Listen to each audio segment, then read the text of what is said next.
Kain pa lang ako, pero nakuha ko yung isang credit card ko doon sa BPI kasi nawala na naman yung isa kong credit card. Hindi ko alam kung saan kong bag ko nilagay. So, pangatlo ko na to. Opo, ako na talaga burara. Charot. Pangatlo ko na to. Pangatlo ko na to pagpalit, pag-replace sa kanila. Tapos sabi, papawag ko na daw ulit iwala. Isa to sa credit card ko and malaki din yung ano namin dito. Malaki yung aking...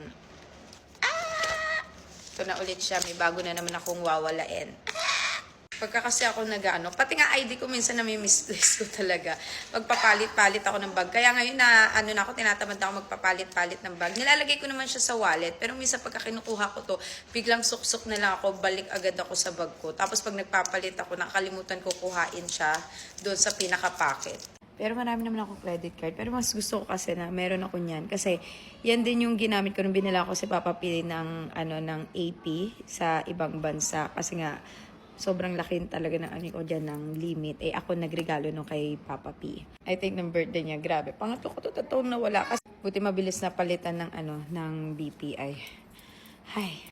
Ginagamit ko kasi ngayon yung iba kong mga credit card like mga HSBC.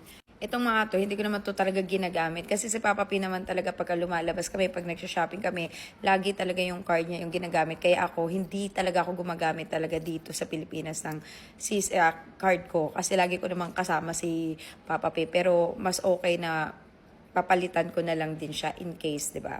Kasi gumagamit lang naman ako pagka ako lang mag-isa, lumalabas ako, kami, kumakain kami sa labas ng mga friends ko, or nang titreat ako, or basta, pag lumalabas ako kung hindi ko kasama si Papa P, kasi ako talaga minsan madalas na nagbabayad talaga ng bill. So, yung ginagamit ko mga cards ko. But anyway guys, hindi pa ako kumakain. It's already 4 PM na and last kain ko 6:42 kagabi. Hindi pa ako nagugutom.